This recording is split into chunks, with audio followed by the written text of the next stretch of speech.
Kadang, pertemuan paling singkat justru meninggalkan luka paling dalam. Dan malam itu, jati awal dari semuanya. Mereka bertemu tanpa nama, tanpa janji. Tapi justru itu yang membuat semuanya jadi rumit. Jangan lupa subscribe ya, biar kamu nggak ketinggalan kelanjutan ceritanya. Part 6 kita yang tidak pernah saling tahu. Zahra. Langkah Zahra terhenti, bukan karena suara di belakangnya, tapi karena seseorang di depannya. Marsha, kamu dari mana sih? Kalimat itu terputus. Mata Marsha bergerak, melewati Zahra. Dan dalam 1 detik, ekspresinya berubah. Nathan, hanya 1 kata, tapi cukup untuk membuat semuanya runtuh. Zahra membeku. Nathan, nama itu tidak asing. Ia pernah mendengarnya, baru beberapa jam lalu, tentang pria yang hidupnya dipenuhi pesta, tentang seseorang yang selalu menjadi pusat perhatian, tentang laki-laki yang dikelilingi banyak wanita, dan tidak pernah benar-benar berhenti pada satu. Semua cerita yang tadi didengarnya sambil lalu, kini berputar di kepalanya, berulang bagai sebuah pengingat, dan sekarang, nama itu berdiri tepat di belakangnya. Zahra menoleh perlahan. Dan kali ini ia melihatnya dengan cara yang tidak sama lagi.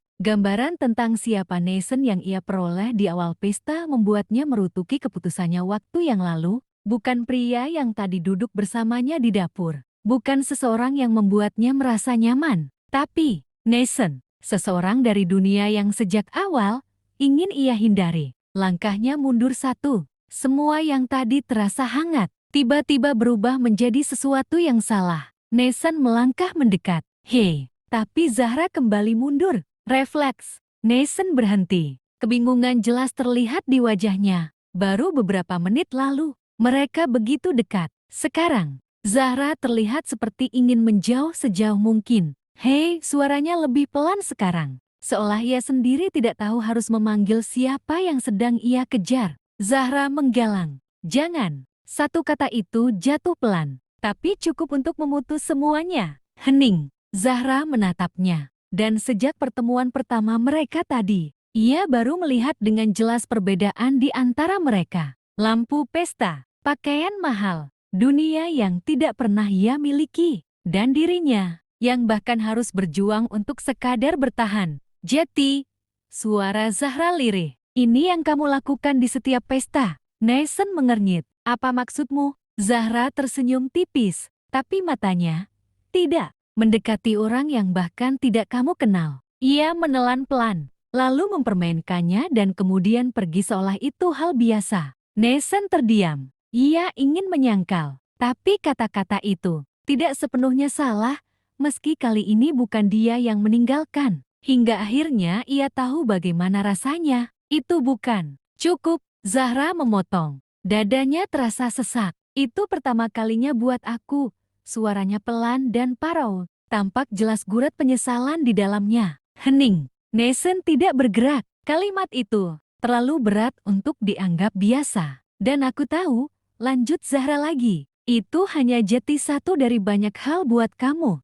Nathan menatapnya. Ia ingin mengatakan sesuatu yang berbeda. Tidak hanya dia membenarkan semua yang diutarakan Zahra, bahwa ini tidak sama. Bahwa Zahra berbeda, bahkan sebelum itu keluar dari mulutnya. Itu terasa hanya seperti pembelaan semata. Apalagi Zahra tidak memberinya kesempatan. Aku harus pergi. Ia berbalik, langkahnya cepat. Marsha ikut bergerak, tanpa banyak tanya, tanpa menoleh. Dalam diamnya tadi ia seolah sedang menjadi saksi meski ia tak paham sepenuhnya tentang situasinya. Mereka pergi, meninggalkan Nathan sendirian di tengah pesta yang tiba-tiba terasa kosong. Nathan berdiri diam. Suara musik kembali terdengar. Tawa orang-orang kembali memenuhi ruangan. Tapi tidak ada yang benar-benar ia dengar. Pandangannya masih tertuju ke arah Zahra menghilang dengan cepat. Dan rasa baru akhirnya ia rasakan. Ia merasa kehilangan sesuatu yang bahkan belum sempat ia miliki.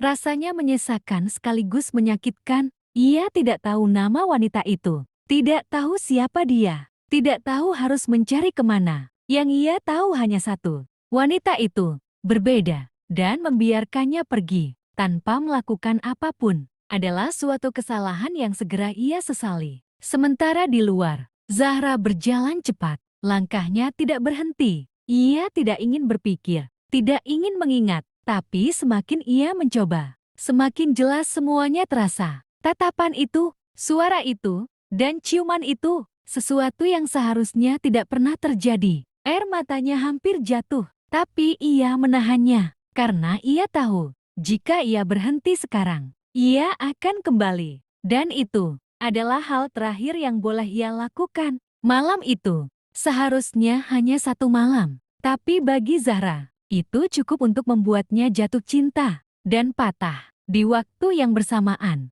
Setiap cerita punya waktunya, dan setiap perasaan akan menemukan tempatnya. Terima kasih sudah mengikuti perjalanan ini. Sampai jumpa di Senandika Senja.